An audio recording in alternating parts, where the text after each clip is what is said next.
ऐसा निष्ठुर वचन ना बोलो। गोपांगनाओं को भी कुछ ऐसा उपदेश भेजा तो संदेश में, अरे संसार का संबंध मिथ्या है, तो मुझ अजर अमर अनंत अखंड निजात्म रूप से हमारा अनुसंधान करो। हम तुम्हारी अंतरात्मा देह इंद्रिय मन बुद्धि अहंकार के साक्षी साक्षी रूप में तुम हमारा चिंतन करो।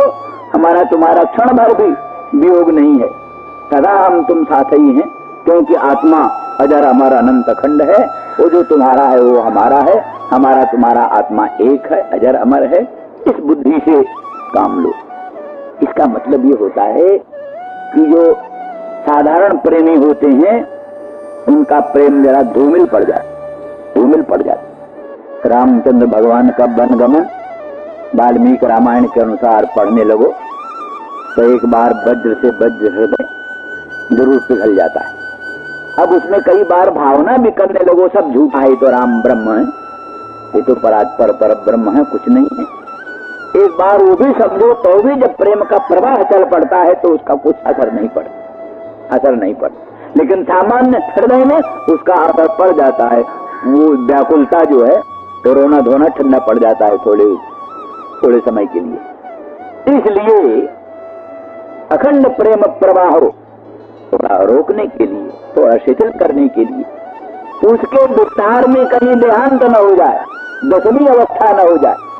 प्रेम की 10वीं अवस्था मानिए मधुसूदन सरस्वती ने वो मरणावस्था, प्रेम की 10वीं अवस्था मरणावस्था, वो कहीं न प्राप्त हो जाए। इसलिए भी बीच बीच में ज्ञान विज्ञान और ब्रह्मनिष्ठा का उपदेश चलता रहता है। तो वो भक्ति प्रेम में बाधक नहीं है, उसका पोषक है, धैर्य को संपादित करने वाला है। और क्योंकि लंबी राम कहानी छोटी नहीं है, इसीलिए उन लोगों ने वर्णन किया है भक्तों ने कि जो विप्रयोग तीव्र ताप में संतप्त होकर के प्राण दे बैठता है वो मानो उस युद्ध से पलायन कर जाता है, भाग जाता है, पलायन कर जाता है। माने प्रयोग मन विप्रलम्ब जन तीव्र ताप का सहन करने के डर से भाग खड़ा होता है, इसलिए प्राण त्याग कर देता है। तो उत्कृष्ट स्थिति ये है कि मरण से कोटि गुणित दारू दाह का अनुभव करते हुए भी जीवित रहो और विप्रलम्ब जन तीव्र ताप को सहो। ये भी एक बड़ी ऊंची स्थिति। वैसे एक स्थिति वो भी है कि कहितव रहितम प्रेम न तिष्ठति मानुषे लोके यदि भवति कस्य विरहः सति विरहे को जीवति। कहितव रहित प्रेम मानव लोक में होता नहीं, कपट रहित प्रेम मनुष्य लोक में होता ही नहीं। यदि भवति, यदि किसी को हो जाए कहितव रहित प्रेम तो को विरहः, वहां विरह कहाँ होता है, विप्रलम्ब होता ही नहीं, वियोग हो ही नहीं सकता कहितव रहित प्रेम होने पर। तो सति विरहे, अगर दुर्दैव वशात विरह हो भी गया तो कौन जीवित, तो जीवित कौन रहता है, जीवन ही नहीं रहता। ये भी एक स्थिति। और दूसरी स्थिति ये है कि नहीं, जो कि विप्रलम्ब जन तीव्र आप में संतप्त होकर के प्राण त्याग करते हैं, वो मानो पलायन करते हैं। इसलिए वो मरण से कोटि गुणित संताप सहन करते हुए भी जीवित रह करके विप्रलम्ब जन तीव्र ताप का अनुभव करो। श्री राम जय जय राम। ब्रजम सौम्य चित्रोर्नौ प्रीतिमावहो गोपीनां मद्वियोगाधिं मत्संदेशैर्विमोचय। हे उद्धव, उत्सव स्वरूप आप जाओ और हमारे माता पिता नंद बाबा यशोदा रानी को सुख पहुंचाओ, प्रीत उनके मन में, प्रीति का यहाँ सुख उत्पन्न करो। आवह का अर्थ ये है कि वास्तव में तो मेरे बिना उनको प्रीति हो नहीं सकती, उनके सुख का निदान तो एकमात्र मैं हूं, मेरे बिना उनको सुख नहीं हो सकता। श्री कृष्ण ही उनके सब कुछ है। नंदरानी ब्रजेंद्र गेहिनी को, श्री नंद जी को भगवान श्याम सुंदर श्री कृष्ण के बिना बिल्कुल सुख नहीं होता। तो भी प्रीतिम आवह आनय बलात्, तुम अपने प्रभाव से, अपने विशेष गुण से उनको सुख पहुंचाओ। सुख पहुंचाने की कोशिश करो। आवाह का ये स्वार्थ है। और गोपी नाम मद वियोगाधिम मत संदेशैर विमोचय। गोपांगना जनों के मन में या गोपांगना जनों के आत्मा में जो मेरे वियोग से जन्य जो आदि है, मनः पीड़ा, मनः पीड़ा आदि कहते हैं, मनः पीड़ा। व्याधि कहते हैं शरीर पीड़ा को, और आदि कहते हैं मन की पीड़ा को, कहते हैं आदि व्याधि। तो व्याधि को जो तंग करती है सो तंग करती है, आदि बहुत तंग करती है, इसलिए आदि व्याधि। तो उनके मन में आदि अर्थात मेरे विप्रयोग जन्य ताप से पीड़ा, उस पीड़ा को, मन पीड़ा को विमोचय माने किसी तरह से उसके संस्पर्श को दूर करो। एक प्रकार से वो आदि क्या होती है, एक प्रकार की ग्रंथि होती है, ग्रंथि। इसीलिए यहां विमोचय का प्रयोग है, विमोचन खोलो। वो आदि एक हृदय ग्रंथि। आधुनिक मनोविज्ञान के पंडित कहते हैं जितने रोग होते हैं संसार में सबका मूल है आदि। आदि माने मानसिक उलझन, एक मानसिक उलझन होती। वो मानसिक उलझन दूर हो जाए तो बहुत से रोग दूर हो जाते। विशेष करके स्नायु संबंधी, मस्तिष्क संबंधी जो रोग होते हैं वो तो बिल्कुल उलझन पूर्ण होते। और देवियों को जो ये हिस्टीरिया होती है उसमें भी विशेष हेतु मन की उलझन। मन की उलझन समाप्त हो जाए तो ये सब रोग समाप्त हो जाते हैं। तो इसीलिए वो लोग उसको विशेष अपने उपायों से रोगी को पहले प्रभावित करते हैं, प्रभावित करके उसके मन से संबंध जोड़ते हैं और उसके मन की जो बातें हैं वो उससे कहलाते हैं। मन की बात निसंकोच हो करके फिर मन की बातें कहने लगता है, उसके विशेष तंत्र के प्रभाव से प्रभावित हो। तब जो मन की बातें निकलने लगती हैं तो समझ में आती है क्या हेतु। समझ में जब आए तभी उस रोग की चिकित्सा हो सकती है। तो क्या चिंता है ये समझ में आए तो ही उसकी निवृत्ति का भी उपाय हो सकता है। जब तक चिंता मन की मन में है, समझ में ही नहीं आए, तब तक उसकी निवृत्ति कैसे हो। और चिंता के न कहने के हेतु बहुत से संकोच होते हैं, बहुत से भय होते हैं, बहुत से लज्जाएं होती हैं। इन अनेक हेतुओं से मन की स्वाभाविक चिंताएं व्यक्त नहीं हो पाती। व्यक्त नहीं हो पाती तो घुटते घुटते मन में उसका एक विकृत रूप बन जाता है। किंतु इनका तो सुस्पष्ट है, इनकी तो वैसी आदि नहीं, इनकी तो आदि तो परम पूर्ण रूपा है। औरों की तो आदि रोग रूपा है, इनकी आदि तो परम पुण्य रूपा है। क्योंकि श्री कृष्णचंद्र परमानंद कंद भगवान के साथ जो उनका गाढ़ अनुराग है, गाढ़ अनुराग, सुस्थित प्रीति, और उनके बिना मन में कभी चैन नहीं, कभी सुख नहीं, कभी शांति नहीं, कभी सामंजस्य नहीं। मन की अव्यवस्था, मस्तिष्क का असंतुलन, सब का मूल श्री कृष्ण विप्रयोग है। श्री कृष्ण के विप्रयोग से मन में विचित्र प्रकार की अवस्थाएं उत्पन्न होती हैं। तो वही मन में संलग्न है, हृदय में वही ग्रंथि रूप है। तो उसको मेरे संदेशों से, तुम्हारे वाक चातुर्य मात्र से, वो आधिदूत, वो हमारे संदेशों से उसको उनके मन से निकालने का यत्न करो। मत संदेशैर विमोचय। क्या विशेषता है नंद बाबा के संबंध में? एक बात कहकर चल पड़े। दोनों यशोदा नंद रानी और नंद दोनों के लिए एक ही शब्द कहा, मत पित्रो प्रीतिमावह। हमारे माता पिता के मन में प्रीति उत्पन्न करो, सुख उत्पन्न करो। हो गया। अब इनके लिए इतना सब गोपी नाम मद वियोगाधिम मत संदेश, मेरे संदेशों से गोपियों के वियोग की आधि जो है, मेरे वियोग से उत्पन्न हुई जो आधि है, उस आधि को निकालने का प्रयास करो। आधि रूपी ग्रंथि को हृदय से खोलने का प्रयास करो। क्या विशेषता उनमें है, उसी पर वर्णन करते। ता मन मनस्का मत प्राणा मदर्थे त्यक्त जीविता।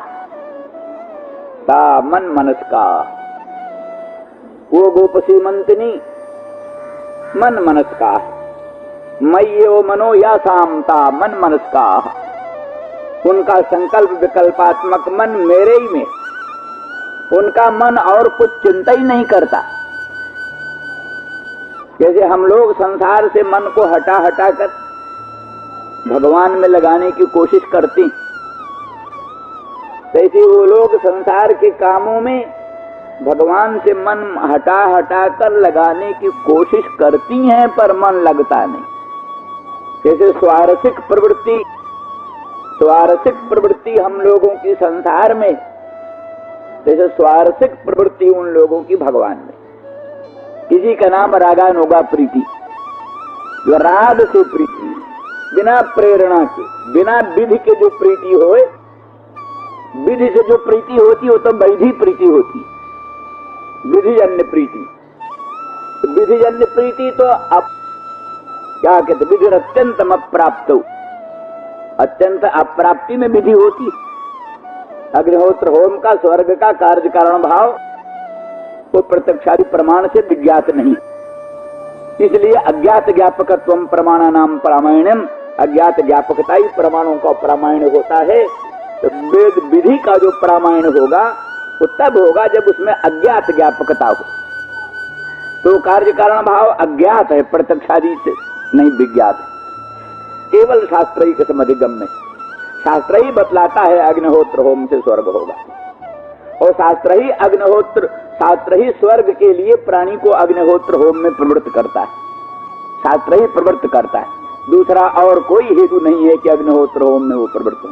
भोजन में तो प्रवृत्ति अन्वय व्यतिरेक से, भोजन होने पर क्षुधा की निवृत्ति होती है, भोजन न होने पर क्षुधा की निवृत्ति नहीं होती। इसलिए क्षुन्नवृत्ति काम पुरुष, क्षुन्नवृत्ति कामना वाला पुरुष भोजन में प्रवृत्त होता है अपने आप, उसको कोई प्रेरणा की अपेक्षा नहीं।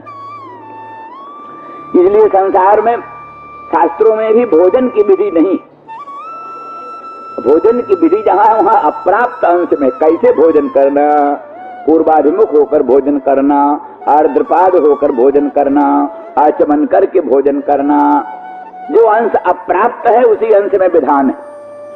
भोजन करो, ये सीधा सीधा भोजन का विधान नहीं कि वो तो नित्य प्राप्त है, राग प्राप्त है। तो वैधि प्रीति, इसी तरह से संसार के प्राणी को गुरु में प्रीति का विधान। हाँ, इतना जरूर समझ लो, जितने अंश में जहां प्रीति प्राप्त है उतने अंश में विधान नहीं। जैसे अलौकिक देवता में प्रीति अत्यंत अप्राप्त है, जो हमारे व्यवहार का अगोचर है, अप्रत्यक्ष है, उसमें प्रीति अत्यंत अप्राप्त है, इसलिए उसकी प्रीति का विधान। तस्माद् भारत सर्वात्मा भगवान हरिरीश्वर श्रोतव्य कीर्तव्यश्च स्मर्तव्यश्चेच्छता भयम्। इसलिए हे भारत, सर्वांतरात्मा भगवान सर्वशक्तिमान प्रभु का कीर्तन करना चाहिए, स्मरण करना चाहिए, उनका श्रवण करना चाहिए। ये अप्राप्त प्रीति का विधान है, क्योंकि लोक दृष्टि से कहाँ भगवान सिद्ध है और कहाँ भगवान में लाभदायकता सिद्ध है और भगवान की प्रीति कहाँ सिद्ध है। लेकिन गुरु उसकी अपेक्षा लौकिक है, गुरु ईश्वर की अपेक्षा लौकिक है, उसका दर्शन हो सकता है, मिल सकते हैं, उसकी बातें सुन सकते हैं, बातें सुन करके कई ढंग से प्रभावित हो सकते हैं, उसके व्यक्तित्व से प्रभावित हो सकते हैं, तपस्या से प्रभावित हो सकते हैं, ज्ञान विज्ञान से प्रभावित हो सकते हैं, उपदेश से प्रभावित हो सकते हैं। इस ढंग से भी प्रीति हो सकती है, लोक प्राप्त है। जब उसमें जो प्रीति का विधान है वो नियम समझ लीजिए, नियम विधि समझ लीजिए। जैसे मातृ देवो भव, पितृ देवो भव, आचार्य देवो भव, ये विधि है एक प्रकार से। आचार्यम उपासित, आचार्य की उपासना करना चाहिए। और माता पिता उससे भी लौकिक है, क्योंकि उनका तो जन्म से ही संबंध है, उनके द्वारा पालित होते हैं, पोषित होते हैं। माता दूध पिलाती है, प्यार करती है, अंक में रखती है, उसमें स्वाभाविक प्रीति है। तो ही जितने अंश में अप्राप्त है उतने अंश में विधान है। जैसे कहते सुत मानत मात पिता तबलो, अबलानन दीख नहीं जबलो। जहां एक दूसरी तरफ प्रवृत्ति हो जाती है तो वहां प्रीति कमजोर हो जाती है, तो उस समय फिर प्रीति का विधान नहीं। मातृ देवो भव, पितृ देवो भव, माता की भक्ति करो, पिता की भक्ति करो, दूसरे प्रवाह में बहकर उनकी उपेक्षा न करो, ये तात्पर्य है। नियम में तात्पर्य है, उनकी प्रीति अवश्य करो, उपेक्षा न करो, ये सारी स्थिति। तो इस वस्तु स्थिति के अनुसार वैधि प्रीति चलती है। तो भगवान जहां अप्राप्त हैं, वहां जहां स्वाभाविक प्रीति नहीं है, वहां वैधि प्रीति। तो वैधि प्रीति जरा कमजोर होती है, समझ लेना। रागानुगा प्रीति से वैधि प्रीति कमजोर होती है। रागानुगा प्रीति स्वाभाविक होती है। माँ को अपने लाडली लाल में जो प्यार होता है, वैसा प्यार भगवान में हो जाए तो मुक्ति होने में कोई संदेह नहीं। जैसे पत्नी को अपने पति में प्यार होता है, वैसा प्यार भगवान में हो जाए तो फिर क्या संदेह, मुक्ति में कोई संदेह नहीं। शास्त्रों ने कहा जैसे प्राणी धन कामना से धनवान की स्तुति करता है, वैसे अगर भगवान की स्तुति करे तो कौन मुच्येत बंधनात्, कौन प्राणी है जो बंधन से ना मुक्त हो जाए, क्योंकि वहां प्रत्यक्ष फल है, धन प्राप्ति के लिए धनवान की स्तुति करता है। तो इस तरह से भगवान में रागानुगा प्रवृत्ति होने का अर्थ है प्रीति की जो वैधि प्रीति में जो कमजोरी है, वो कमजोरी दूर हो करके, वो कमजोरी नहीं रह करके स्वस्थिर प्रीति, उत्कट प्रीति हो जाती है। इसी दृष्टि से नारायण परायण मुक्ता नाम प्रसिद्धा नाम नारायण परायण सुदुर्लभ प्रशांतात्मा कोटिस्वपि महामुने। मुक्ता नाम प्रसिद्धा नाम नारायण परायण सुदुर्लभ प्रशांतात्मा कोटिस्वपि। करोड़ करोड़ मुक्तों में, करोड़ करोड़ सिद्धों में नारायण परायण प्राणी बड़ा दुर्लभ। तो सिद्धों में और मुक्तों में कितने, माने मुक्तों में जो मुक्त हो चुके हैं, सिद्ध हो चुके हैं, उन कोटि कोटि सिद्धों में, कोटि कोटि मुक्तों में भी नारायण परायण बड़ा दुर्लभ। तो आज कोई शंका कर रहा था क्या वो नारायण परायण नहीं होते? नारायण परायण तो होते, नारायण परायण ना हो तो मुक्त कैसे हो, सिद्ध कैसे हो? तो नारायण परायण नहीं, नारायण भक्त। नारायण भक्त है, नारायण की प्रीति से मुक्त हुए, सिद्ध हुए, नारायण की भक्ति से। नारायण भक्त तो हैं, क्योंकि नारायण भक्ति बिना तो मुक्ति हो नहीं सकती, ज्ञान हो नहीं सकता। क्योंकि गीता में लिखा है ज्ञान के साधनों में, मयि चानन्य योगेन भक्त रव्य विचारिणी। अनन्य योग से भगवान में अव्य विचारिणी भक्ति, ये भी ज्ञान का साधन। मुमुक्षुर वै शरणम अहम प्रपद्ये, स्पष्ट ही है, मुमुक्षु होकर हम भगवान का शरण ग्रहण करते। तो बिना भगवत शरणागति के तो ज्ञान विज्ञान की प्राप्ति नहीं होती। इसलिए नारायण भक्त तो हैं वो भी, लेकिन नारायण परायण नहीं। नारायण भक्त होना अलग चीज है, नारायण परायण होना अलग चीज है। नारायण परायण क्या है? नारायण एव परम अयनम ध्येयम ज्ञेयम परमाराध्यम तदतिरिक्तम किंचित, जिनकी बुद्धि में है ही नहीं। नारायण ही ध्येय है, नारायण ही ज्ञेय है, नारायण ही परम प्राप्य है। तद्भिन्न और किसी वस्तु में जिनकी प्रीति नहीं, वो नारायण परायण है। ये रागानुगा प्रीति, रागानुगा प्रीति। वो तो ज्ञान में उपयोगी भक्ति तो वैधि भक्ति, ज्ञान में उपयोगी भक्ति वैधि भक्ति। रागानुगा प्रीति तो फल स्वरूप है सबका। इसलिए नारायण परायण प्राणी सुदुर्लभ है, जिसके लिए ध्येय ज्ञेय परमाराध्य सर्वस्व नारायण है। नारायण के बिना और कुछ जिनको भाषित नहीं हो, ग्रहग्रस्त युग। देखा प्रहलाद जो है सो ऐसे भगवान में तन्मय है जैसे कोई ग्रहग्रस्त प्राणी, ग्रह से ग्रस्त प्राणी जैसे पराधीन होता है, जैसे लोग कहते कृष्ण ग्रह गृहीत आत्मा, जैसे किसी पर और ग्रह लग जाते हैं, भूत ग्रह, प्रेत ग्रह, पिशाच ग्रह, तैसे ही प्रहलाद पर कृष्ण ग्रह लग गया, कृष्ण ग्रह गृहीत आत्मा। तो जो कृष्ण ग्रह से जिसका आत्मा गृहीत हो जाता है, न वेद जगदीदृशम, वो कुछ का कुछ देखने लगता है। जगत जैसा है वैसा वो देखता ही नहीं, जगत जिस रूप में है उस रूप में वो जगत को नहीं देखता, वो तो जगत को शुद्ध भगवत रूप में देखता है, अखंड चिद रूप में, निर्मल अखंड परब्रह्म रूप में ही देखता है। न वेद जगदीदृशम, तो कृष्ण ग्रह गृहीत आत्मा, ये रागानुगा भक्ति की चीज है। तो ये रागानुगा भक्ति उनकी है स्वाभाविक का मन मनस का, जिनका संकल्प विकल्पात्मक मन भगवान में ही प्रतिष्ठित है। तो वो सब प्रसिद्ध है श्लोक हमारे, जैसे वो कोई गोपांगना भगवत प्रेम में विवल होकर मूर्छित है, दूसरी गोपांगना उस पर गुलाब जल छिड़क कर पंखा झल रही है, तीसरी गोपांगना आकर कुछ कृष्ण का उदंत छेड़ती है, तो मना करती है। संत्यज सखि तदुदंतम यदि सुखलवमपि समीहसे सख्या स्मारय किमपि तदितरत् विस्मारय हंत मोहनम मनसः। हे सखी, उनका उदंत न छेड़।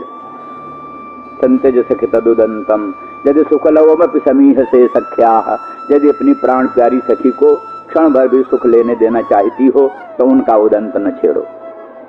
क्या करें? स्मारय किमपि तदितरत्, उनसे भिन्न किसी और वस्तु को याद दिलाओ, और वस्तु की चर्चा करो।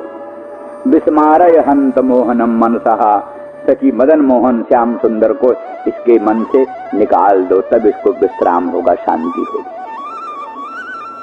तो कोई महामुनीन्द्र ये सुन रहा है दृश्य, तो वो कहता है प्रत्याहृत्य मुनि क्षणम विषय तो यस्मिन् मनो धित्सति बालासौ विषयेषु धित्सति मनः प्रत्याहरन्ति ततः यस्य स्फूर्तिलवाय हंत हृदय योगी समुत्कंठते मुग्धेयं किल पश्य तस्य हृदयान् निष्क्रांतिमाकांक्षते।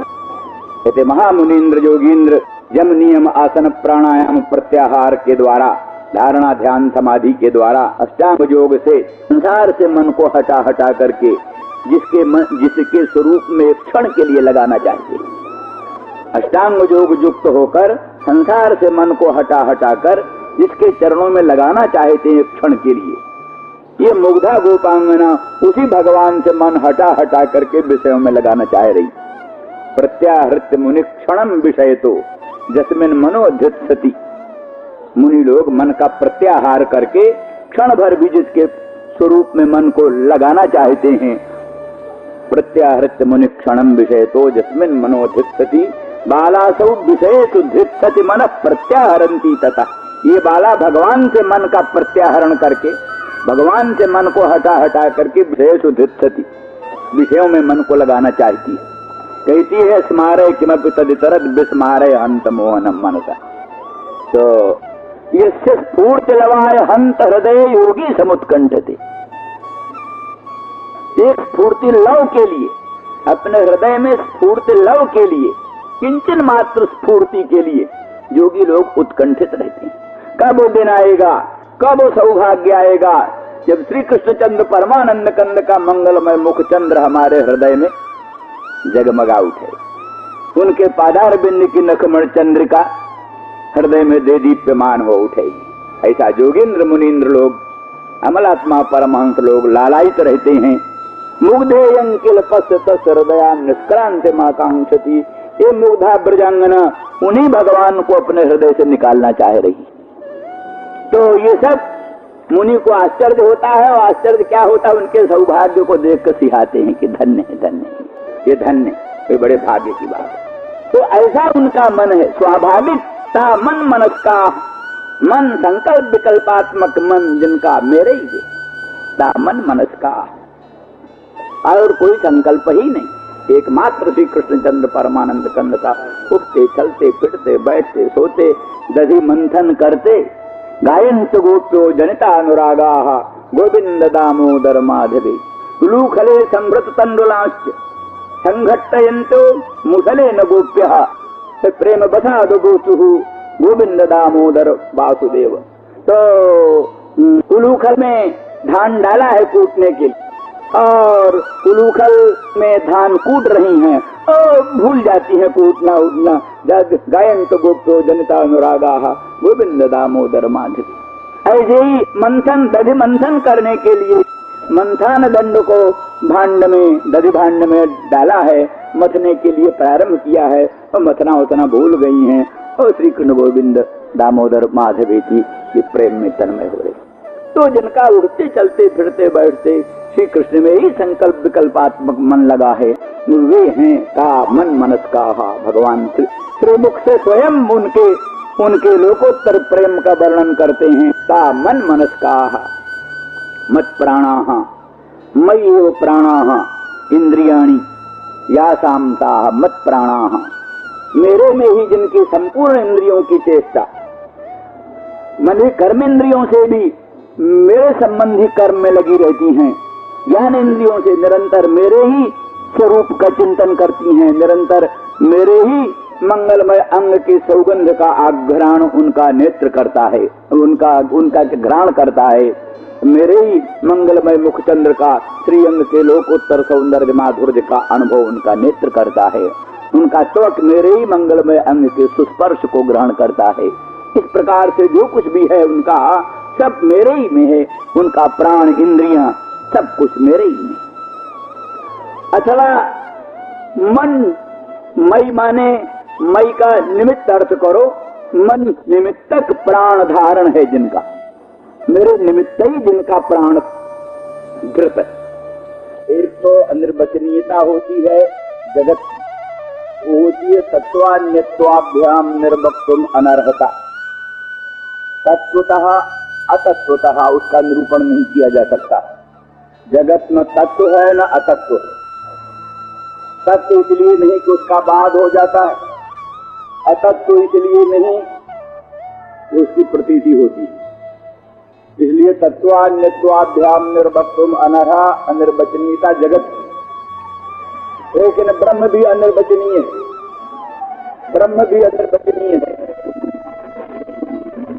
तो ब्रह्म अनिर्वचनीय है मनोवचन का अगोचर होने के कारण, मन का अगोचर वचन का अगोचर, इसलिए ब्रह्म भी अनिर्वचनीय है। और जैसे ब्रह्म अनिर्वचनीय है उस प्रकार से वो गोपांगना अनिर्वचनीय है। उनका लोकोत्तर चरित्र, उनका लोकोत्तर कल्याण गुणगण, उनकी अद्भुत महिमा मनोपसाम अगोचर, मन वाणी का अगोचर। वाणी में वो शक्ति नहीं जो गुणगणों का वर्णन कर सके, मन में वो सामर्थ्य नहीं जो उनकी लोकोत्तर महिमा का अनुभव कर सके। इस दृष्टि से कहा अनिर्वचनीया, वो गोपांगना अनिर्वचनीय। इसीलिए मन मनसा जिनका संकल्प विकल्पात्मक मन मेरे में ही प्रतिष्ठित है, निरंतर अखंड सच्चिदानंद घन भगवान मदन मोहन ब्रजेंद्र नंदन को मनन करती हैं, उनका ही चिंतन करती हैं, उनका ही स्मरण करती हैं, उनका ही अनुभव करती हैं। मत प्राणाः, भगवान में ही उनकी इंद्रियां अभिमुख है। आंख नाक कान सब भगवान की, नेत्र भगवान के ही मंगलमय मुखचंद्र के दर्शन के लिए प्रतिक्षण लालाई, मंगलमय मुखचंद्र से निर्गत वेणु गीत पीयू सरस के आस्वादन के लिए लालायित, तो सदा सर्वदा भगवान के सुप्रसाद का प्रसाद करने के लिए लालायित। इस तरह से मत प्राणाः। यहाँ एक बात वल्लभाचार्य जी कहते हैं, वो कहते हैं सर्वेषाम आत्मा तो बचिए, कितने प्राणी है सब प्राणियों का जो आत्मा है तो भगवान का ही है। क्योंकि समय वारणो जीवलोके जीवभूत सनातन अंश अंशी को कितना प्रिय होता है। और आपका हाथ, आपका नाक, आपका कान आपको कितना प्रिय है, किसी से अनुभव कर लो। ये अंश है आपका, आपको कितना प्रिय है। कोई आपके गले में माला डाले और आंख में कांटा चुभ हो तो आपको पसंद आएगा? नहीं पसंद आएगा। तो क्या हमारा एक अंश है नेत्र, नेत्र में कांटा चुभ होता है, 1000 माला पहना है, किस काम की माला। तो इसीलिए लिखा है जो जीवों को सताता है, भगवान के अंशभूत जीवों का अपमान करता है, अरबों खरबों संपत्ति से भगवान की पूजा करे, भगवान को नहीं पसंद, भगवान नहीं स्वीकार करते। नाना में नाम तोषणम, नाना प्रकार के नैवेद्यों से, भोग राग आदित्यों से भगवान का संतोष नहीं होता। भगवान कहते हमको प्रसन्नता नहीं होती।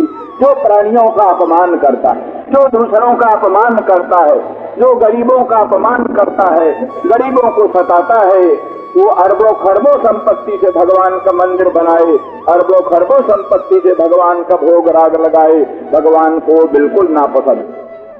तो स्वाभाविक है एक प्राणी का आत्मा, दानव भी क्यों न हो, मानव भी क्यों न हो, आज प्रेत गंधर्व भी क्यों न हो, सबका आत्मा भगवान को प्रिय है। आत्मा स्वभाव से भगवान को प्रिय है। आत्मा तो भगवदीय है ही है, वो भगवान का ही है। लेकिन दुर्भाग्यवश ये इंद्रिय मन बुद्धि आदि जो है ये उत्पत्ति शिष्ट अन्य अंग है। जैसे उत्पत्ति शिष्ट कई द्रव्य होते जो कि उत्पत्ति वाक्य में ही विहित है, उत्पत्ति वाक्य में ही विहित। जैसे क्या नाम सोमे न जजेत, सोम जाग का विधान है, तो सोम जो है उत्पत्ति शिष्ट द्रव्य है, माने कर्म स्वरूप बोधक विधि उत्पत्ति विधि, उत्पत्ति विधि में जो जो जो क्या नाम द्रव्य स्वयं विहित है वो उत्पत्ति शिष्ट। इस तरह से देह इंद्रिय मन बुद्धि अहंकार आदि जन्मना उत्पत्ति से ही ये अन्य अर्थ है। इसलिए परांचिखानी वितरण स्वयंभू परमात्मा ने इंद्रियों को बहिर्मुख बनाया। आंख रूप की ओर प्रवाहित होता ही, कान शब्दों की ओर प्रवाहित होता ही, त्वक स्पर्श की ओर प्रवाहित होता ही, अर्थात भगवान की ओर इनकी स्वाभाविक प्रवृत्ति नहीं, अन्य पदार्थों भगवदन्य पदार्थों की ओर इनकी स्वाभाविक प्रवृत्ति।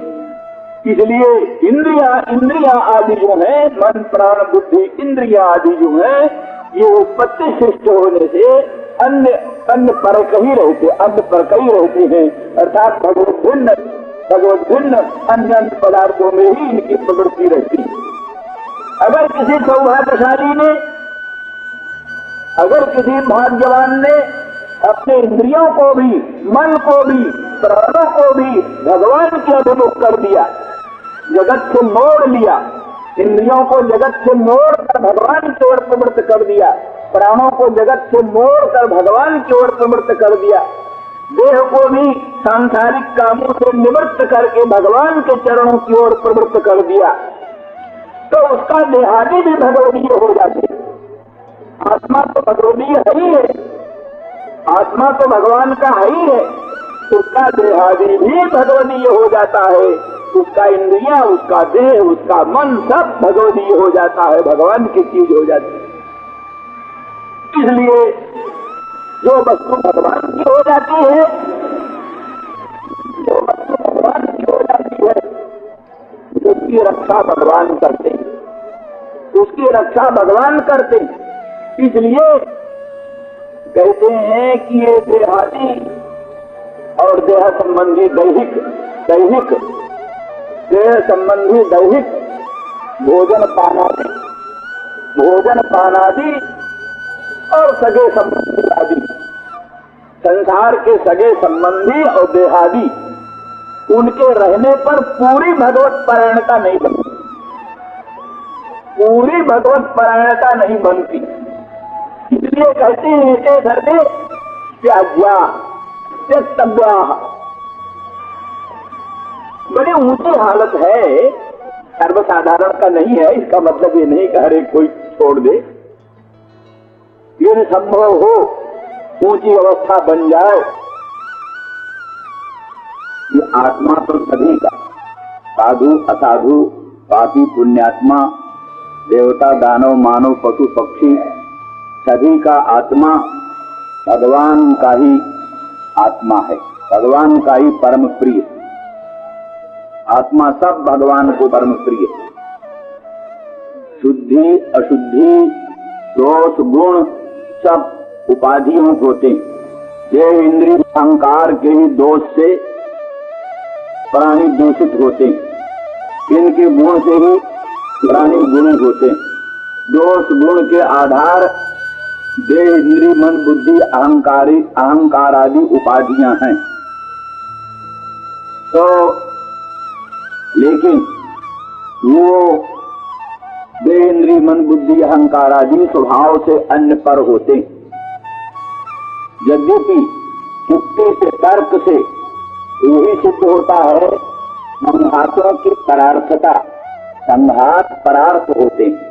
एक शैया है, प्रासाद है, मकान है, पलंग है, ये सब चीजें अपने लिए नहीं होती। पलंग के लिए नहीं, पलंग किसी अपने से भिन्न सोने वाले चेतन के लिए। अच्छे से अच्छे मकान, अच्छी से अच्छी भोग सामग्रियां, कोई भी वस्तु अपने लिए नहीं होती।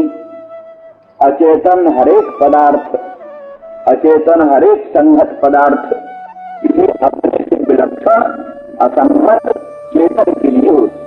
जैसे तो कहा जा सकता है कि पलंग भी एक संघात है और उस पर सोने वाला देवदत्त जगदत्त आदि व्यक्ति भी एक संघात है। एक संघात दूसरे संघाते के लिए होता है। परंतु इस तरह से अनवस्था प्रसंग होगा, अनवस्था प्रसंग होगा। वो संघात दूसरे संघात के लिए, वो संघात तीसरे संघात के लिए, वो संघात चौथे संघात के लिए अनवस्था प्रसंग होगा। दूसरी बात ये जोड़ना चाहिए कि सैया प्रासाद आदि विलक्षण के लिए है, तो मानना पड़े विलक्षण। तो सैया आदि अचेतन है, उस पर सोने वाला देवदत्त जगदत्त आदि व्यक्ति चेतन। संघात होते हुए भी, संघात विशिष्ट होने पर भी चेतन। तो इतनी ही व्याप्ति बनाओ कि संघात अपने से विलक्षण किसी अन्य के लिए होता है। तो सैया है, प्रासाद है और नाना प्रकार की भोग सामग्रियां हैं, वो अपने लिए नहीं होती, अपने से विलक्षण किसी अन्य के लिए होती है। पलंग है, सैया है, ये सब अपने लिए नहीं होती, अपने से विलक्षण किसी जीवित जागृत चेतन देवदत्तादि व्यक्ति के लिए होती। तो अब हमारा जो देह इंद्रिय मन बुद्धि अहंकार देवदत्त का है, जगदत्त का है, पूरी संघात ही उसमें भी देह है, इंद्रियां है, मन है, बुद्धि है, ये सबका भूमुक्त देह। तो ये संघात भी स्व विलक्षण के लिए, अपने से किसी विलक्षण के लिए। तो विलक्षणता किस दृष्टि से होगा? तो ये संघात अनेकात्मक है, ये संघात जड़ है, ये संघात पर प्रकाश है, ये संघात सुख दुख मोहात्मक है। ये इससे विलक्षण क्या होगा? वो विलक्षण होगा अनेकात्मक से विलक्षण एकात्मक। ये अनेकात्मक है, उससे विलक्षण एकात्मक। और ये है पर प्रकाश से, इससे विलक्षण होगा स्वप्रकाश। ये है सुख दुख मोहात्मक, इससे विलक्षण होगा सुख दुख मोहातीत। ये है सासंग, इससे विलक्षण होगा असंग। इस तरह से देहाती हमारा संघात जो है वो अपने से विलक्षण किसी असंगत स्वप्रकाश एकात्मक सुख दुख मोहातीत असंग चेतन के लिए होता है। इस दृष्टि से यद्यपि निश्चित होता है कि ये संघात परार्थ है और पर आत्मा है, आत्मा के लिए, तो भी ये तो परीक्षकों की कथा, जो बड़े विवेचक हैं वो ही निर्णय करते। तो भी निष्ठा तो बड़े भाग्य से बनती है जन्म जन्मांतर के बाद, लेकिन विवेचन कर लेते। लेकिन निष्ठा यही हो जाए, देह इंद्रिय मन बुद्धि अहंकार आदि संहार असंहत स्वप्रकाश अखंड एक सुख दुख मोहातीत असंग चेतन के लिए है। ये निर्णय हो जाए, ऐसी निष्ठा भी हो जाए तो जन्म जन्मांतर का पुण्य। क्योंकि वस्तु स्थिति ये है कि ऐसा होने पर भी देह जो है अन्यार्थ है, पुत्र के लिए है, पिता के लिए है, पत्नी के लिए है, जाने कितने के लिए। कहते हैं शरीर को कुत्ता तो कहता हमारा है, हम खाएंगे, अग्नि कहता हम जलाएंगे, ऋण देने वाला कहता है इसको जेल में बंद करेंगे, माता कहती है मेरा है, पिता कहता है मेरा है। इस तरह से अनेक ग्राहक हैं इसके, इस शरीर के अनेक ग्राहक हैं। तो अच्छा तो यह आत्मा के लिए है, लेकिन इसके अनेक ग्राहक बन गए, अनेक ग्राहक बन गए। तो इसलिए कहने का मतलब हुआ कि अन्न प्राणी, ये इंद्रियां सब अन्न पर है, इसलिए परांच खाने नेत्र रूप दर्शन के लिए व्यग्र है, कान शब्द रसास्वादन के लिए व्यग्र है, रसना रसास्वादन के लिए व्यग्र है, और घ्राण गंध आघ्राण के लिए व्यग्र है। इस तरह से ये विभिन्न विषयों में तन्मय है, भगवत तत्व को, आत्म तत्व को भूले हुए। भगवान कहते हैं अगर किसी सौभाग्यशाली ने इनको सबको भी मत्पर बना दिया, व्यावहारिक रूप में भी मत्पर बना दिया, अर्थात मेरे गुणगणों के श्रवण में ही कान को लगा दिया, मेरे चित्र मंगलमय दर्शन में ही नेत्र को लगा दिया, मेरे मधुर मनोहर मंगल में स्वरूप का रसास्वादन करने के लिए तो को लगा दिया, तो उनका देह भी हमारा हो जाता है, उनकी इंद्रियां भी हमारी हो जाती है, उनका कार्य कर्म संघात भी हमारा ही हो जाता है। उनका आत्मा ही भगवान का नहीं, उनका देह भी भगवान का, उनकी इंद्रियां भी भगवान का, उनका सर्वस्व भगवान का। इसलिए मन मनस्का मत प्राणा, वो मन मनस्क हैं, मत प्राण हैं। इसीलिए भगवान कहते हैं कि उनकी आत्मा में, उनके अंतःकरण में, उनके प्राण में, उनके मन बुद्धि में हमारा ही सन्निवेश है।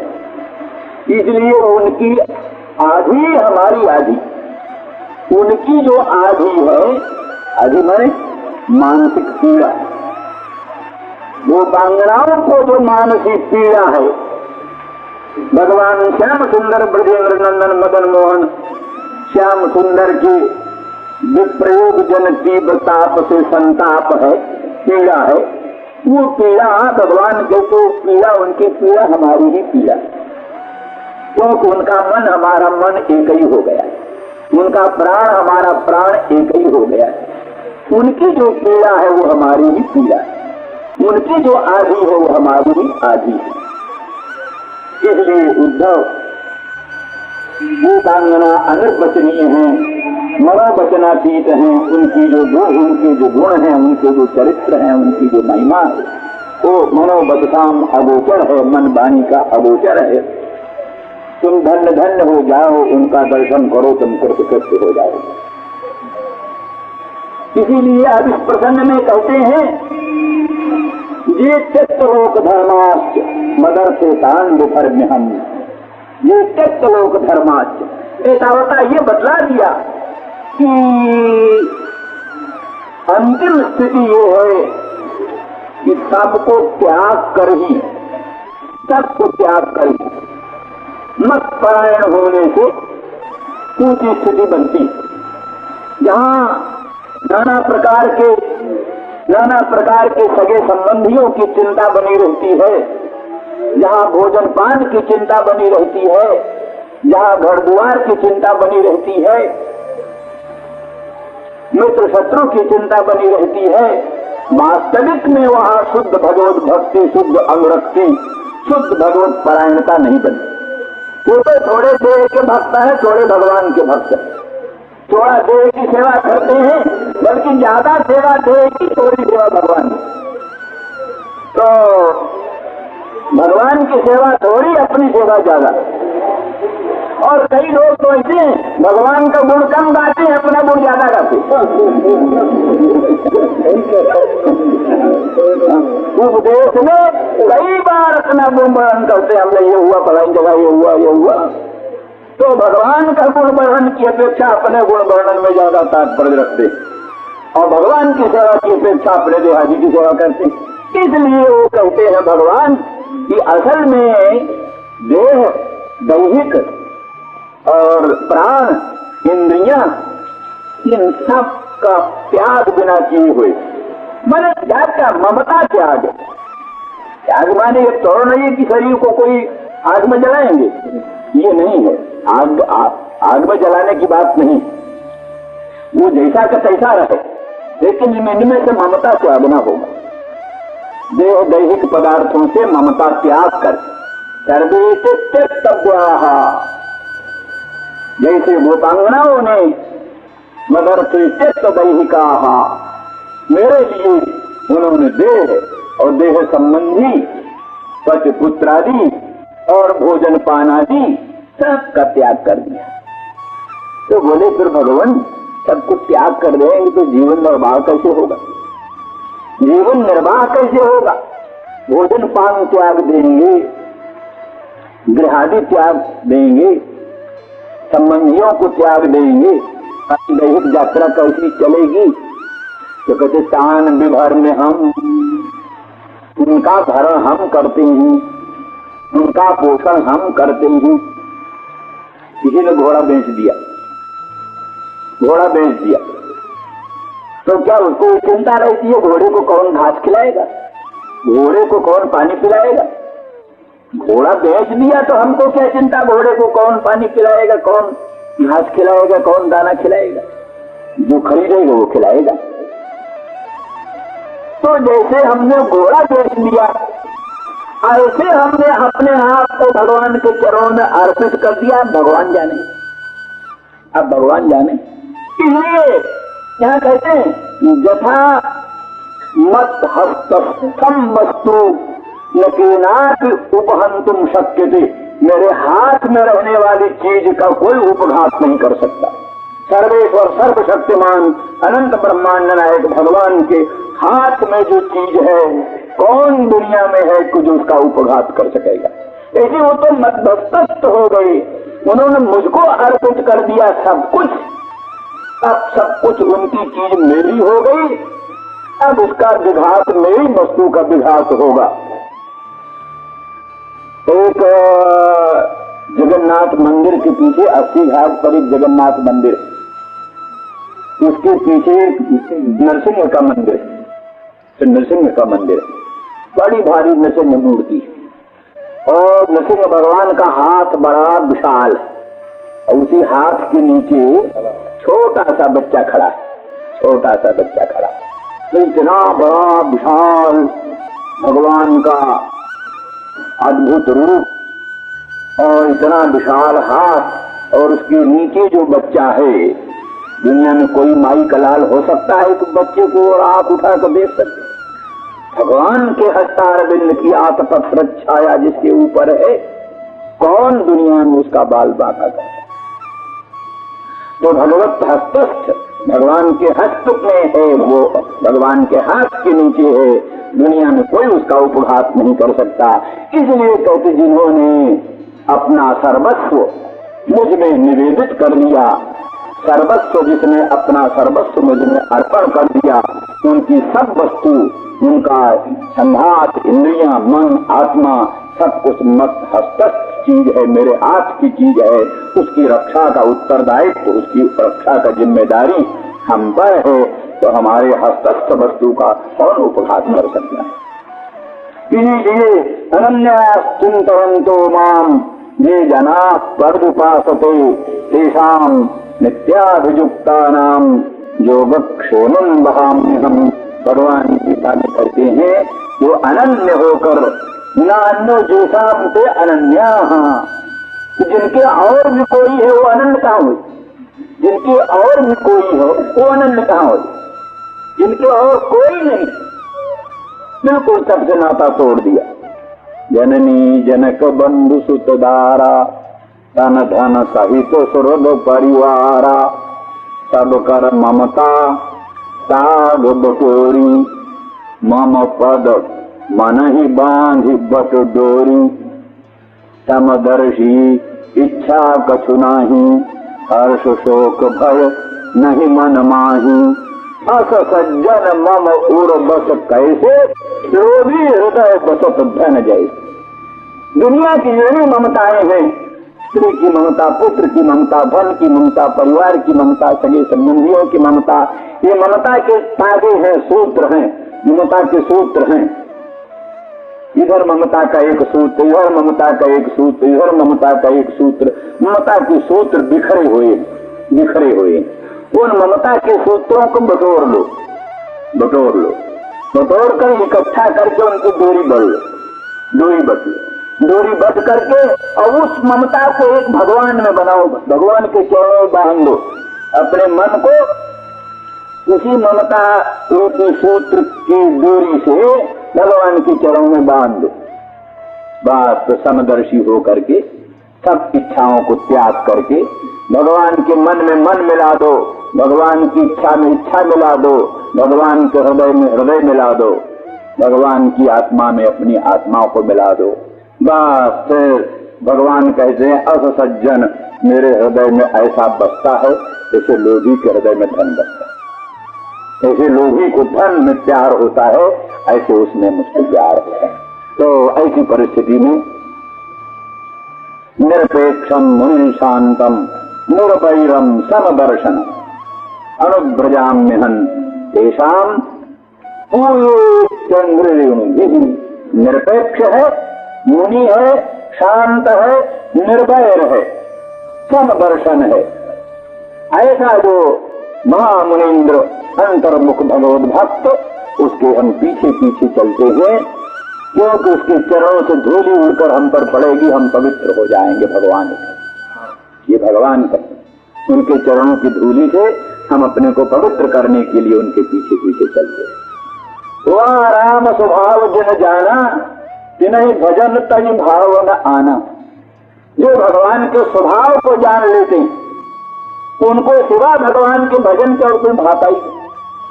जो भगवान का ये स्वभाव समझ लिए, निरपेक्षम मुनि शांतम निर्वैरम समदर्शनम अनुव्रजाम्यहं तेषां चंद्रेणुभिः असज्जन मम उर बस कैसे, लोभी हृदय बसत धन जैसे, इत्यादि इत्यादि भगवान के स्वभाव को जिन्होंने समझ लिया, उनको तो भगवान का भजन छोड़ करके और कोई वस्तु अच्छी लगती थी। तो इस प्रकार से भगवान ने उद्धव को गोपांगनाओं का ये लोकोत्तर महत्व वर्णन किया और कहा, हे उद्धव, वो गोपांगना मयिता प्रेतां प्रेष्ठे दूरस्थे गोकुल स्त्रियः स्मरन्त्योंग विमुह्यन्ति विरहोत्कंठ विह्वला। मयिता प्रेतां प्रेष्ठे, दो वस्तुओं में उत्कर्ष का वर्णन करना पड़ता है, तरफ प्रत्यय और ये सुन प्रत्यय होगा, तरफ और ये सुन। और जहां बहुत वस्तुओं में उत्कर्ष का वर्णन करता है, बहुत वस्तुओं में, वहां समप और स्थन। हाँ, तो बहुतों में जहां उत्कर्ष वर्णन करना होता है, वहां समप और स्थन। तो प्रेयसाम प्रेष्ठे, मयिता प्रेयसाम प्रेष्ठे। तो संसार में प्राणी का प्रिय होता है पहले ममतास्पद, जो ममता का आस्पद है। ये सब प्रेयान प्रेयान संसार की वस्तुओं से ममतास्पद, देहादि प्रिय, देहादि की अपेक्षा आत्मा प्रिय। पर इन गोपांगनाओं को, गोपांगना जनों को अपने देहादि में भी इतना प्यार नहीं, अपने आत्मा में भी इतना प्यार नहीं, जितना प्यार मेरे भक्तों में, मत संबंधियों में, भगवत संबंधियों में, देहादी ममता के आस्पद में प्यार और अहंता के आस्पद आत्मा में प्यार, इन दोनों प्रेम की अपेक्षा भगवत संबंधी भक्त जनों में प्रेम, आत्मा से भी अधिक भगवत भक्तों को देखना, ममतास्पद देहादी से भी अधिक भगवत भक्तों को प्रिय देखना, और भगवत भक्तों से भी परम प्रिय भगवान, भगवत भक्तों से भी परम प्रिय भगवान। इसलिए बहूनाम प्रेषाम मध्य अतिशयेन प्रियः इति प्रेष्ठः, बहूनाम प्रेषाम मध्य अतिशयेन प्रेयान, बहुत प्रयाणों के मध्य में जो अतिशय प्रयाण है वो प्रेषाम प्रेष्ठे, दुनिया की जितनी प्रयाण वस्तु उत्कृष्ट वस्तु कहते कोट देहादि, कोट पचपुत्रादि, कोट आत्मादि, कोट भगवत संबंधी आदि, उन सब में अतिशयन परम प्रेम का आस्पद भगवान मदन मोहन श्याम सुंदर श्री कृष्णचंद्र हैं। इस तरह से मैता प्रेषाम प्रेष्ठे, प्रयाणों में भी जो परम प्रयाण में मुझ में मैता प्रेषाम प्रेष्ठे, दूरस्थे प्रेषाम प्रेष्ठ, मदन मोहन श्याम सुंदर सब कुछ। तुझे कहा ना कि दैतम प्रेष्ठम आत्मानम मनसागतारी, पहले श्लोक, दैतम मुझको अपना दैत मानती, दयावान, दया संजाता अस्ति दैतः, दयावान पति, दयावान परम पति भगवान श्याम सुंदर कृष्णचंद्र। और तो पति स्वार्थी भी हो सकता है, पर भगवान जो परम पति है वो निस्वार्थ हितकारी। इसीलिए हमने कहा है कि तरंगों का जो आपसी संबंध, एक तरंग का दूसरे तरंग के साथ जो आपसी संबंध है वो संबंध अनित्य, स्थिर नहीं। एक तरंग का दूसरे तरंग के साथ, तीसरे तरंग का चौथे तरंग के साथ संबंध होता है, बनता है, बिगड़ता है, संबंध बनता बिगड़ता रहता है।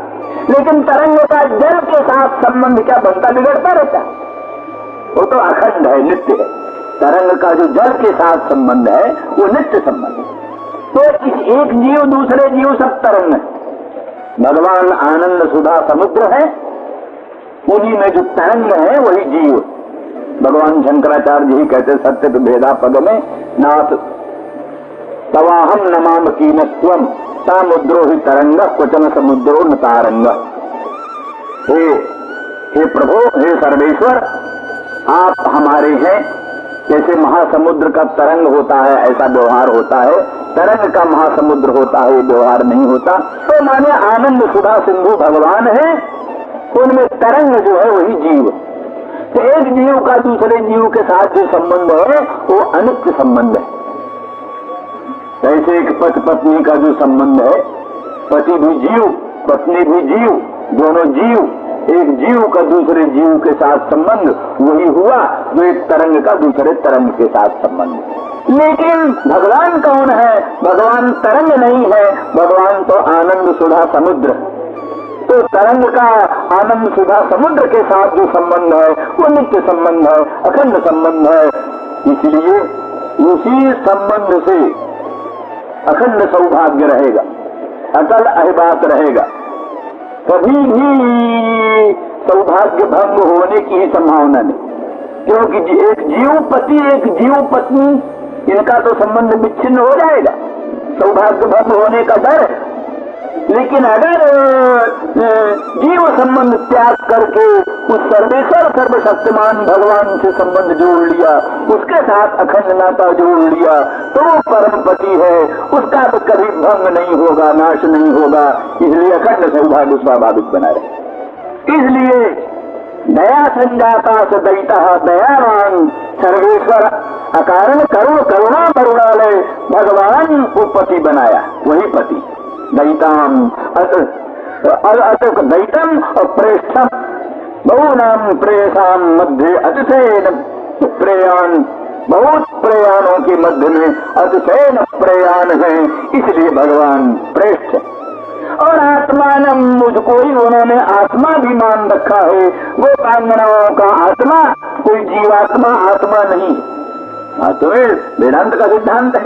वेदांत भी तो अमर्थ को आत्मा नहीं मानता, अमर्थ आत्मा नहीं है, जीवात्मा आत्मा नहीं है, किंतु भगवान सर्वेश्वर ही आत्मा है। तो भगवान है, लक्ष्यार्थ नहीं है, लक्ष्यार्थ है, इसलिए भगवान ही आत्मा है।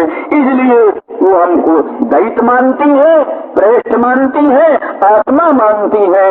मनसा गता, गता माने ये गत्यर्थास्ते बुद्ध्यर्था, जिनका गति अर्थ है उनका बुद्धि भी अर्थ है। इसलिए निश्चितवत्या मन से मुझको ही दैत, मुझको ही प्रेष्ठ, मुझको ही आत्मा निश्चित कर लिया है गोपांगना जनों ने।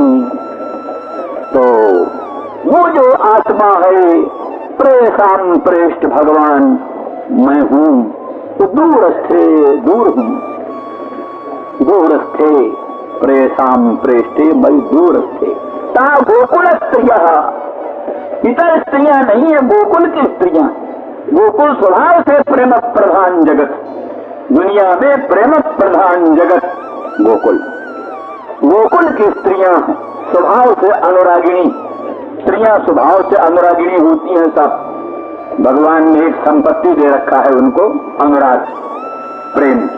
वो संपत्ति पुरुषों में नहीं, वो अनुराग की संपत्ति है उस स्त्रियों में। तो अब ये दूसरी बात कि उसका सदुपयोग करें कि दुरुपयोग करें। सदुपयोग करें अपने अनुराग की, तो वो अनुराग संपत्ति भगवान ने स्वभाव से दे रखा है। उस अनुराग को भगवान के चरणों से संबंधित करके धन्य धन्य बन सकती। और उसी अनुराग को संसार में लगा दिया तो फिर उससे अधन्य अधन्य भी हो सकती। तो तथापि गोकुल स्त्रियां, गोकुल की स्त्रियां हैं, इनका तो अनुराग लोकोत्तर सीमा पर। उन्होंने वर्णन किया है कि गोकुल की ब्रज की साधारण स्त्रियां भी स्त्री, रमा है स्त्री। साधारण वृक्ष भी वहां के कल्प वृक्ष, साधारण वृक्ष भी कल्प वृक्ष है, साधारण स्त्रियां भी लक्ष्मी, ब्रज की स्त्री। तो गोकुल स्त्रियां विशेष करके ये हमारी प्रेयसी गोपांगना जन, उन्होंने हमको दैत और प्रेष्ठ और आत्मा मन से निश्चित कर लिया है, और उनकी आत्मा में दूर मैता प्रेषाम प्रेष्ठे। और स्मरण विमोहन, स्मरण करती, मुझको स्मरण करती, स्मरण करते ही मूर्छित हो जाती, स्मरण करते ही विमोह हो जाता, मूर्छा हो जाती। वल्लभाचार्य जी कहते हैं मूर्छा होती है भीषण प्रहार से, मूर्छा होती भीषण प्रहार से। किसी पर भीषण प्रहार हो तो मूर्छा हो जाती। तो भीषण प्रहार अस्त्र शस्त्र का ही प्रहार नहीं, श्री कृष्ण सम्मिलन की संभावना का अभाव से विशिष्ट जो स्मरण, श्री कृष्ण के मिलने की कोई संभावना नहीं। सखी मदन मोहन श्याम सुंदर अब नहीं मिलेंगे। श्री कृष्ण सम्मिलन की संभावना का जो अभाव, वो अभाव सम्मिलन संभावना अभाव से विशिष्ट जो स्मरण है, तो कोट वज्रपात के तुल्य भीषण प्रहार। जैसे वज्र का प्रहार है, वज्र प्रहार से भी भीषण प्रहार है। जब उनको ही निश्चय, उनको भगवान का स्मरण होता है और निश्चय होता अब मदन मोहन नहीं मिले, अब मेरे श्याम सुंदर, अब मेरे प्राणनाथ, अब मेरे प्रियतम, अब मेरे मदन मोहन इस जीवन में नहीं मिलेंगे। इस प्रकार से सम्मिलन संभावना के अभाव से विशिष्ट जो स्मरण है, वो भीषण प्रहार के तुल्य उनके हृदय को देता है, इसीलिए मूर्छित हो जाती। स्मरन्त्योंग विमुह्यन्ति। अंग संबोधन करते हुए मालूम पड़ता है भगवान भी प्रेम में विह्वल हो गए और गोपांगनाओं की स्थिति को स्मरण करते हुए स्वयं भी अपने आप को संभाल सकने में असमर्थ होते हुए, हे अंग, बड़ा मधुर संबोधन। हे अंग, उद्धव और जगह तो यही वर्णन है कि भगवान उद्धव से एकांत में जाकर बात किया अकेले। इसलिए वो गोपांगनाओं की चर्चा करते करते, स्मरण करते करते कंठ रुद्ध हो जाता है, कंठ गदगद हो जाता है, आंखें आनंदाश्रु से भरपूर हो जाती, अंग अंग रोमांच कंटकित हो जाता है और एक विचित्र प्रेम की अवस्था भगवान कृष्ण में आविर्भूत होती है। स्मरन्त्योंग विमुह्यन्ति। हे अंग, उस स्वरूप को प्रेयसाम प्रेष्ठे मयि दूरस्थ, प्रेयसाम प्रेष्ठ मदन मोहन श्याम सुंदर दूरस्थ और मिलने की संभावना का अभाव और उनका स्मरण हो, इसलिए विमुह्यन्ति, मूर्छित हो जाती और किसी तरह से जीवित रहती, कथंचित जीवन धारण करती। इस पर बड़ा सुंदर भाव तो ये है कि वस्तुतः ये भाव श्रीधर स्वामी ने लिखा, श्रीधर स्वामी ने स्वयं लिखा। महान अद्वैतवादी वेदांत निष्ठ श्रीधर स्वामी लिखते हैं कि वस्तु स्थिति यह है, उनका आत्मा मुझ में, उनकी आत्मा, गोपांगना जनों की आत्मा मुझ में प्रतिष्ठित, इसलिए वो कथनचित जीवित। अगर उनकी आत्मा उनके देह में होती तो निश्चित ही ऐसे विप्रयोगजन तीव्र ताप में वो दग्ध हो जाती, ऐसे विप्रयोगजन तीव्र ताप में वो अवश्य दग्ध हो जाती। जीवित इसलिए है कि उनकी आत्मा मुझ में स्थित है, इसलिए मुझ में स्थित होने के कारण वो जीवित। इस संबंध की कहानियां जान लेनी चाहिए। एक थाईलैंड की कथा, राम कीर्ति, हिंदी में उसका अनुवाद है राम कीर्ति, वहां की भाषा में राम कियन नाम से प्रसिद्ध। तो उस कथा में विशेष वर्णन है रावण की आत्मा, रावण का कोई गुरु था, वो रावण का गुरु रावण की आत्मा को निकाल करके एक किसी अपने पिंजड़े में रखता, तो वो रावण की आत्मा पिंजड़े में बंद रहती थी। इसीलिए राम यहाँ कितना मारे रावण को, कितने सिर काटे, कितने उनका पांव काटे, हाथ काटे, रावण मर नहीं देता, नहीं मरता, क्योंकि आत्मा उसमें नहीं, उसकी देह में आत्मा नहीं, आत्मा तो वहां पिंजड़े में है गुरु जी के घर में। तो फिर वहां लिखा है कि हनुमान जी और अंगद जी दोनों गुरु जी के यहाँ गए राम के बागी होकर कि राम ने, देखो हमने इतना बड़ा राम का काम किया, लंका ध्वंस किया और ये सब कुछ किया, पर राम तो बड़े निर्दय हैं, बड़े कठोर हैं और राम ने हमारी कोई कृतज्ञता नहीं मानी, इसलिए हम अब रावण का साथ देंगे। गुरु जी रावण का साथ देंगे, तो तुम चलो रावण से हमारा समझौता करा दो, तुम रावण को समझा दो, हम रावण का साथ देंगे और जो है सो राम से युद्ध करें। गुरु जी बड़े प्रसन्न हुए, बोले हमारे चेला की व्यवस्था हो गई, कोई क्या बात। तो फिर हनुमान जी अंगद जी दोनों गए कुछ दूर तो गुरु जी के पास। तो हनुमान जी ने कहा, लेकिन गुरु जी एक बात कहा, क्या क्या भाई? अरे महाराज, वो रावण की आत्मा वहां रखी हुई है, कोई उठाने ले जाए वहां, किसी उसको साथ ले लो। रावण की आत्मा वहां रखी हुई है तो कहीं वो उसका कहीं गड़बड़ न हो जाए, इसलिए उसको साथ ले लो। उनको भी समझ में आया, हम सब लोग चल रहे हैं और उसकी आत्मा को ही ले जाए। तो बोले हाँ ले ले। तो उसी लेने के लिए अंगद को भेजा तो फिर अंगद को ऐसा युक्ति बनाया कि कोई काल्पनिक मिथ्या जो था पिंजरा, वो पिंजरा साथ ले लिया और रावण का जो असली आत्मा का पिंजरा था वो अंगद को दे दिया। वो कहा तुम ले जाकर के समुद्र किनारे वहां कहीं गाड़ कर रखो और जिस समय हम कहेंगे उस समय तुम लाना। तो फिर वो आत्मा को लेकर के अंगद वहां चले गए और झूठे मिथ्या आत्मा को लेकर के ये गए वहां।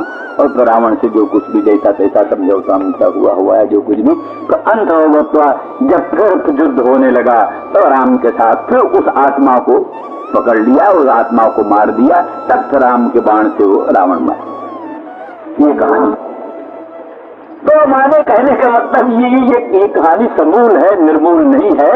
ये इस आधार पर ये भक्तों ने माना है और भगवान ने भी स्वीकार किया है। कल में गोपांगना जीवित इस दृष्टि, और वहां भी कल जैसे हमने एक शब्द कहा क्या नाम भवदायुषांग, तो भगवान एवं आयुर्जासाम ताहा भवदायुषाह तासाम भवदायुषाम।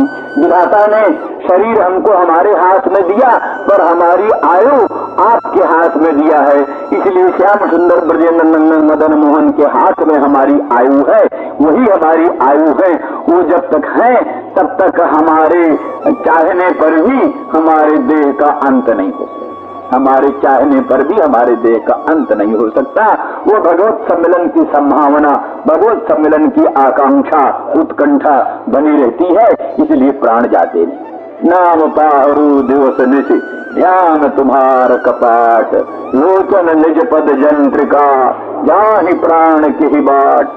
जनक नंदिनी जानकी ने भी कहा प्राण तो निकलना चाहते हैं पर क्या करें, उनको निकालने का रास्ता ही नहीं। आपका नाम हर समय मुख में विराजमान है, नाम पहरा दे रहे हैं, दिवस निश दिन रात पहरेदार खड़े। नाम पाहरु दिवस निश और ध्यान तुम्हार कपाट, हर समय तुम्हारा ध्यान रहता है, वही कपाट। वो ध्यान छूटे तब आत्मा कहीं से निकले। ध्यान तुम्हार लोचन निज पद जंत्रिका, ये लोचन निरंतर आपके मंगलमय पादार बिंद के दर्शन के लिए व्याकुल है, यही कुंजी। तो इसलिए जहाँ प्राण, इसलिए दरवाजा बंद, फाटक बंद, ताला बंद, कुंजी, इसलिए कैसे प्राण निकले। कहीं कहीं ये कहते हैं कि अविरल अश्रुधारा आंखों से निकलती रहती है, अविरल अश्रुधारा के कारण शरीर विरहाग्नि में जल कर भस्म नहीं हो जाता, नहीं तो विरहाग्नि में जल कर भस्म हो जाता अगर अविरल अश्रुधारा का प्रवाह न प्रवाहित होता। इस प्रकार से कथनचित धारयन्ति प्राण, इसी तरह से वो स्मरन्त्योंग विमुह्यन्ति, स्मरन्त्योंग विमुह्यन्ति। तो वो इस प्रकार से स्मरण करती हुई और व्यामोह को प्राप्त होती। बीच बीच में इसमें लिखा है क्या नाम है, प्रत्यागमन संदेश ही, बार बार जो प्रत्यय, इससे मालूम होता और भी संदेश कई बार भगवान ने भेजा। प्रत्यागमन संदेश ही माने ये संभावना बनी रहे कि प्रभु आएंगे, मिलेंगे। इसमें एक सिद्धांत और भी है, ये सिद्धांत वस्तुतः गोपांगनाओं का भगवान में मदीयत्वाभिमान है। भगवान मेरे हैं तो मुझसे अलग कहाँ जाएंगे, ये है ना मदीयत्वाभिमान जो है। मेरे श्याम सुंदर, मेरे ब्रजेंद्र नंदन मदन मोहन, मेरे प्राणनाथ मेरे, ये जो मेरे हैं ममता है, मदीयत्वाभिमान है। ये मदीयत्वाभिमान कभी निराशा उत्पन्न होने नहीं देता, निराशा उत्पन्न होने नहीं देता। और वो नहीं मिलेंगे ऐसी निराशा, अत्यंत निराशा उत्पन्न होने नहीं देता, इसीलिए मरना नहीं होता। अगर निराशा उत्पन्न हो जाए तो उसी क्षण मरे। इसीलिए इन सब दृष्टियों से भगवान उन गोपांगनाओं का लोकोत्तर महत्व वर्णन करते हुए और उनका स्मरण करते हुए कहते हैं कि उनकी तो मूर्छा परंपरा ही बनी रहती है। जहां स्मरण अहोगत कष्टम ताहा माम स्मर्तुम अपने शक्नुवंती, वो मुझको स्मरण भी नहीं कर सकती, स्मरण करने में भी समर्थ नहीं है। क्यों? स्मरण करने से मूर्छा। और भाई बात सीधी सी है, जो हमारा प्राण है, जो हमारा अंतरात्मा है, क्षण भर के लिए जिससे कभी विप्रयोग सह्य नहीं है, वो यमुना के उस पार, वो क्या है? हारो नारोपित कंठे मया विश्लेष धीरुणा, विश्लेष के डर से, विप्रलंब के डर से मैंने कंठ में हार नहीं धारण किया। हार धारण करने से प्रियतम सम्मिलन में कुछ व्यवधान हो गया। कहते रोमांच होने को खराब समझती। रोमांच, प्रियतम सम्मिलन में जो रोमांच होता है वो भी भगवत सम्मिलन में कुछ व्यवधान पैदा करता है। तो जहां हारो नारोपित कंठे, कंठ में हार नहीं धारण किया विश्लेष के भय से, तहां अब हमारे उनके बीच में जमुना, हार ही नहीं जमुना है हमारे उनके बीच में। तो इतना जहां विह्वलता कि रोमांच व्यवधान भी असह्य है, हार व्यवधान भी असह्य है। अब उनका दूरस्थ हो और स्मरण हो कि मेरे प्रियतम, मेरे प्राणनाथ, मेरे भगवान मुझसे दूर हैं, तो कैसे जीवन रह सकता है? जरूर ये मरण से भी कोटि गुणित भीषण संताप का अवसर है। इसलिए स्मरन्त्योंग विमुह्यन्ति, इस समय ये स्मरण होता है मेरे प्रभु मुझसे दूर हैं, और उस समय उनको बलात् मूर्छा हो जाती है। इस तरह से स्मरण तो कम होने पाता है और मूर्छाई की परंपरा ज्यादा रही। इसलिए उनकी रक्षा का एकमात्र मार्ग है कि उनको आश्वासन हो, उनको आश्वासन हो, और वो मदीयत्वाभिमान उनका दृढ़ जागरूक हो, और सम्मिलन की संभावना, आश्वासन उनको मिलता रहे। इस तरह से अब दूसरा प्रसंग है थोड़ा लंबा, तो इसलिए श्री राम जय जय राम जयंती विरह उत्कंठ बिलबला। शंका होती है कि अगर गोपांगना ब्रज सीमंतिनी जन सर्वथा भगवदात्मक हैं, भगवान के स्वरूप में तल्लीन हैं, भगवान के ही स्वरूप हैं, भगवान में ही लीन हैं, तब उनके लिए सोचने की कोई बात ही नहीं। उनके लिए आप चिंता क्यों करते हैं? उद्धव जी की तरफ से शंका हो सकती है, यदि वो आपके स्वरूप ही हैं तो फिर उनके लिए सोचना व्यर्थ। इस पर उत्तर है, ठीक है, वस्तु दृष्टिया गोपांगना ब्रज सीमंतिनी मेरे स्वरूप ही, मेरी परम शक्ति स्वरूपा, मेरी स्वात्म भूता, तथापि अनवधानता में जब बाह्य वृत्ति होती है तब उनको विप्रलंब की प्रतीति होती है। अंतर्मुख होने पर तो मुझ अनंत अखंड सर्वेश्वर सर्वशक्तिमान श्री कृष्ण को ही वो अपने में अनुभव करती, परंतु कभी अनवधान होने पर, असावधान होने पर, व्यग्रता वशात बाह्य वृत्ति होने पर उनको हमारे विप्रलंब की प्रतीति होती, हमारे वियोग की प्रतीति होती। उस वियोग की प्रतीति में ही उनको संताप होता। क्यों? तो इसीलिए कहा मैता प्रेष्ठ प्रेयसाम प्रेष्ठे। दुनिया की ममतास्पद जो वस्तु है, जिनमें प्राणी को ममता होती है, पुत्र कलत्र वित्त आदि, पुत्र है, कलत्र है, वित्त है, उनमें प्राणियों को प्रेम होता है, स्नेह होता है, वो प्राणियों को प्रेमास्पद होते। लेकिन जो अहंता का आस्पद है उसमें अत्यधिक प्रेम होता है। ममता का आस्पद देहादि, अहंता का आस्पद आत्मा। तो पुत्र कलत्र वित्त किसी में इतना प्रेम नहीं होता जितना आत्मा में प्रेम होता है। आत्मा के अनुकूल होने से ही उन वस्तुओं में प्रेम होता है, आत्मा के प्रतिकूल होने पर उन सब वस्तुओं में द्वेष हो जाता है। इसलिए ममता के आस्पद वस्तु भी प्रेमास्पद है, लेकिन उससे अत्यधिक प्रेम अहंता के आस्पद आत्मा में होता है। तो आत्मा प्रयाण, प्रयाण दुनिया की वस्तु प्रिय है, प्रिय है, पर आत्मा अतिशय न प्रिय, प्रयाण अतिशय प्रिय है आत्मा, इसलिए आत्मा प्रयाण है। ममतास्पद की अपेक्षा अहंतास्पद आत्मा सर्वाधिक प्रेम का आस्पद है।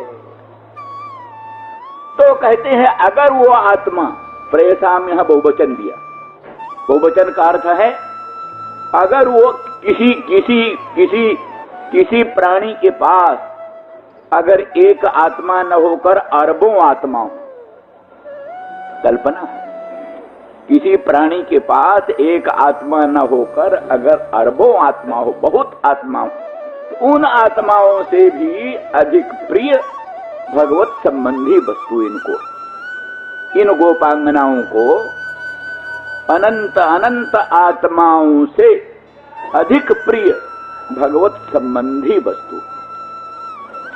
इसीलिए वृंदावन धाम की ओर से लू भी आए गरम गरम तो भी उनको परम प्रिय लगती, क्योंकि हमारे श्याम सुंदर ब्रजेंद्र नंदन मदन मोहन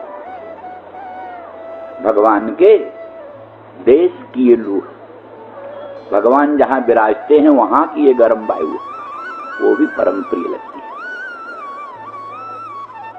लिखा है किसी ने कहा राधा रानी को तुम इस पहाड़ पर चढ़ जाओ तो तुमको श्याम सुंदर ब्रजेंद्र नंदन मदन मोहन तुम्हारे प्राणनाथ का दर्शन हो जाए।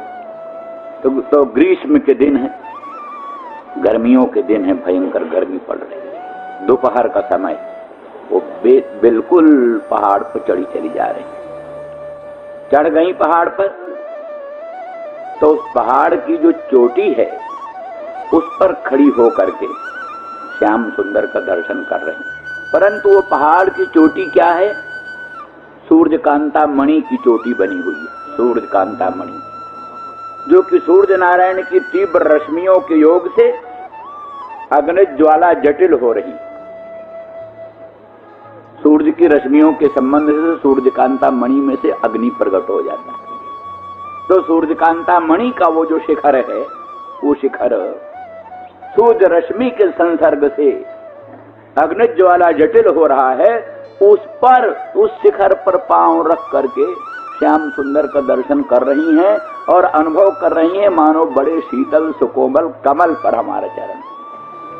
अनुभव ये हो रहा है मानो बड़े शीतल सुकोमल कमल पर हमारा चरण है। माने भगवत प्रेम में, भगवत दर्शन में दुनिया का कोई दुख उनको भाषित नहीं होता, और भगवत प्रयोग में दुनिया को कोई सुख उनको सुखित नहीं करता।